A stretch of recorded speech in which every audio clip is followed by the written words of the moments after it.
Assalamualaikum warahmatullahi wabarakatuh. Salam sejahtera bagi kita semua. Izin memperkenalkan diri, nama saya Andri Untara, NPP 290821, tingkat India Praja, asal pendaftaran Daerah Istimewa Yogyakarta.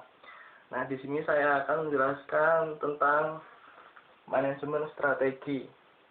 Nah, sebelumnya, apakah manajemen strategi itu? Nah, di dalam manajemen strategi terdapat dimensi-dimensi. Yang pertama adalah dimensi keterlibatan manajemen puncak.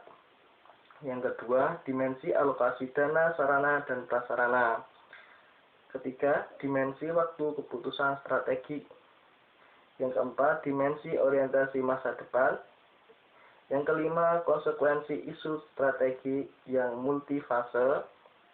Dan dimensi lingkungan eksternal maupun internal. Baik, untuk dimensi yang pertama, yaitu dimensi keterlibatan manajemen puncak.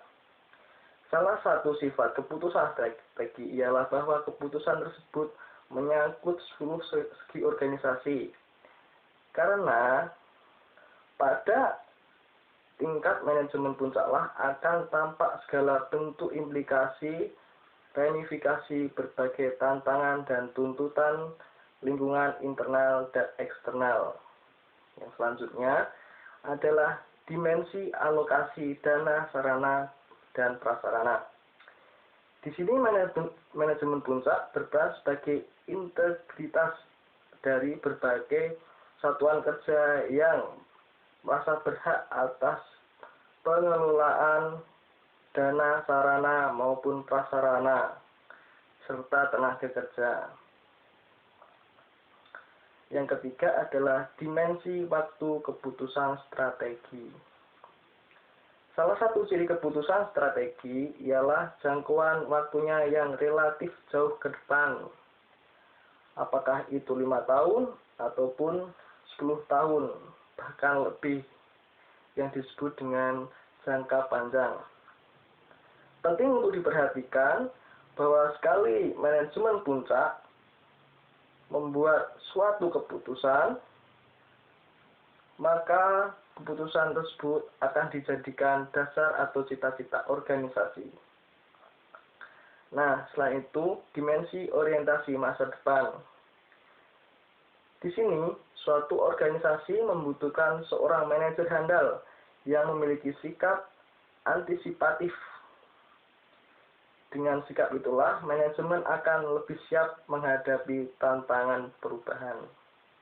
Yang selanjutnya, konsekuensi isu strategi yang multifase.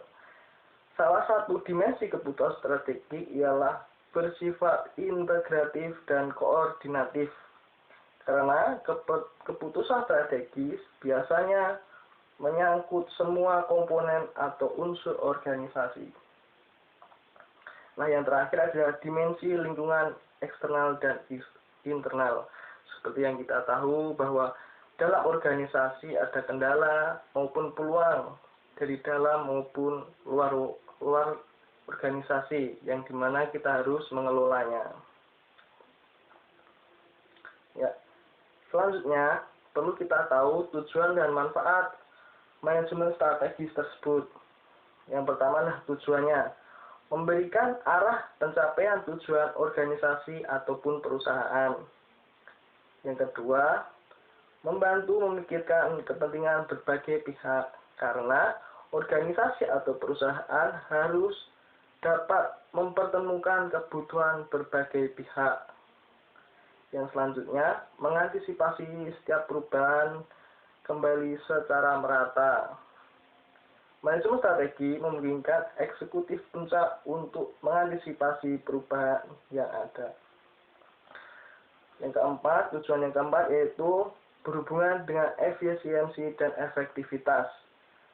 Tanggung jawab seorang manajer bukan hanya mengkonsentrasikan terhadap kemampuan atas kepentingannya, akan tetapi hendaknya juga mempunyai perhatian yang serius agar bekerja secara lebih efektif dan efisien. Nah, adapun manfaatnya adalah membantu organisasi membuat strategi yang lebih baik. Kedua, merupakan sebuah proses atau keputusan. Yang ketiga, proses menyediakan pemberdayaan individual. Yang keempat, mendatangkan laba. Yang kelima, meningkatkan kesadaran ancaman eksternal. Pemahaman yang lebih baik mengenai strategi pesaing. Yang selanjutnya, meningkatkan produktivitas karyawan. Dan yang terakhir, berkurangnya penolakan terhadap perubahan. Nah, di dalam manajemen strategi juga terdapat formulasi strategi atau formulasi kebijakan. Nah, apa itu formulasi kebijakan? Secara umum, formulasi strategi adalah proses penyusunan langkah-langkah ke depan yang dimaksudkan untuk membangun visi dan misi organisasi, menetapkan tujuan strategi, dan kelangsungan hidup organisasi, serta membuat seluruh karyawan dapat bekerja secara optimal. Nah, dalam hal ini, menurut teori Morton tahun 1996 menyatakan bahwa terdapat keterkaitan yang saling menunjang antara struktur organisasi dan budaya organisasi. Nah, langkah-langkah dalam formulasi strategi atau formulasi kebijakan adalah mengidentifikasi lingkungan yang Anda miliki oleh organisasi tersebut. Selanjutnya, merumuskan faktor-faktor penting ukuran keberhasilan. Yang selanjutnya, melakukan analisis lingkungan intern atau ekstern. Nah, di dalam merumuskan formulasi tersebut, kita bisa menggunakan dengan balance scorecard. Nah, formulasi kebijakan dengan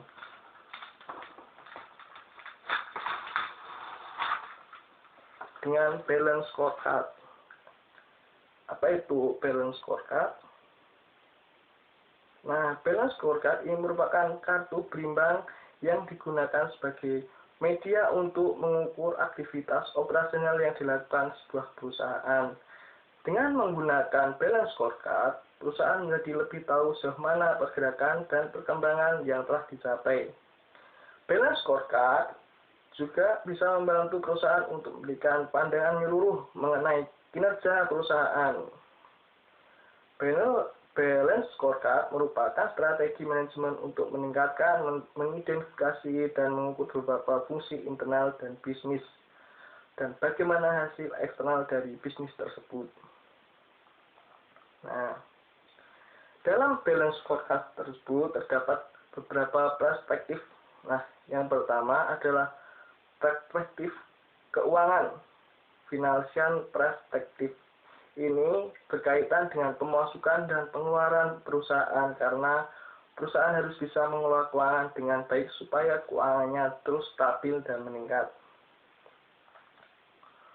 Fungsi balance scorecard dalam implementasi sistemnya untuk finansial yaitu berusaha mencari suatu keseimbangan dari tolak ukur kinerja untuk mengarahkan kinerja organisasional terhadap keberhasilan dengan beberapa tahap penting. Selanjutnya adalah perspektif pelanggan. Tentu saja dalam perusahaan yang diutamakan itu adalah konsumen. Nah, konsumen tentunya menjadi salah satu fokus dari tiap perusahaan.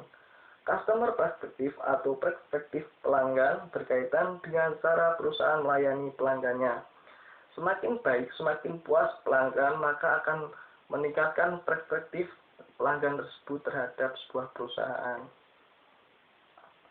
Nah, ada beberapa hal yang perlu diperhatikan dalam tolak ukur pengukuran pelanggan, yaitu pangsa pasar, tingkat peruntungan pelanggan, kemampuan mempertahankan para pelanggan, tingkat kepuasan, dan tingkat profitabilitas pelanggan.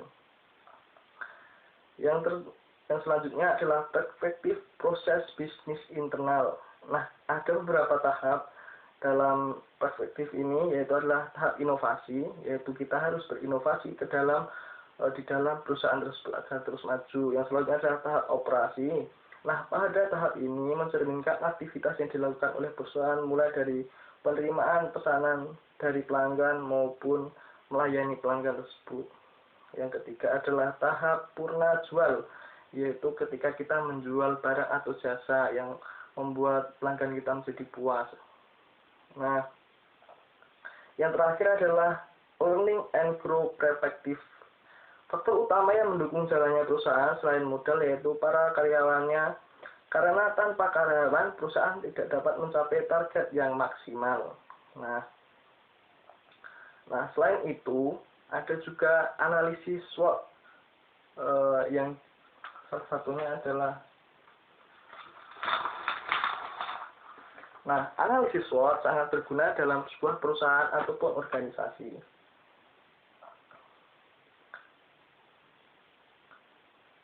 Nah, apa itu analisis SWOT?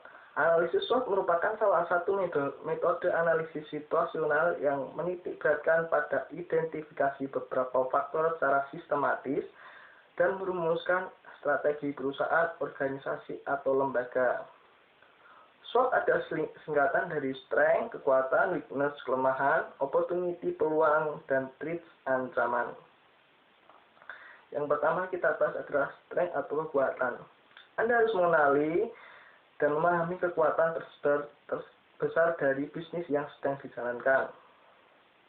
Nah, pertanyaan yang bisa diajukan adalah apa kelebihan bisnis dari perusahaan, apa yang membuat bisnis atau perusahaan lebih baik dari yang lain, dan apa keunikan bisnis perusahaan. Faktor apa saja yang berhasil meningkatkan angka penjualan selama ini, apa respon positif dari konsumen. Nah, contoh penerapan SWOT di lembaga pendidikan adalah kondisi internal, yaitu adalah kekuatan, kelemahan, sedangkan eksternal yaitu peluang serta ancaman. Adapun manfaat SWOT atau analisis SWOT yaitu membantu meningkatkan kualitas maupun keunggulan lembaga. Untuk meminimalisir kelemahan dan kekurangan pada lembaga, dapat menekan dampak ancaman yang ditimbulkan. Nah, selanjutnya adalah weakness atau kelemahan dari sebuah lembaga atau perusahaan. Nah, setiap model bisnis pasti memiliki kelemahan.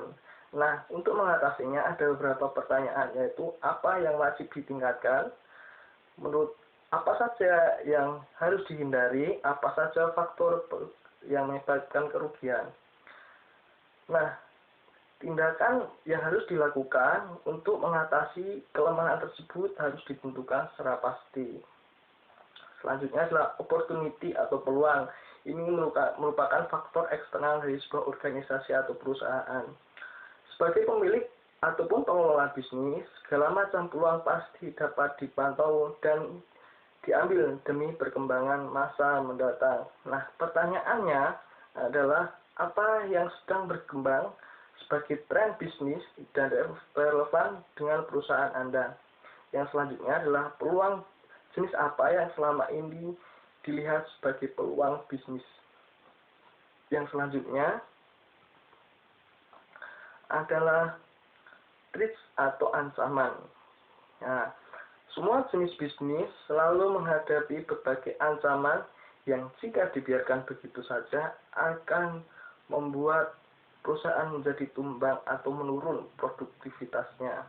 Nah, pertanyaannya adalah kendala dan masalah apa yang sedang dihadapi pada masa sekarang?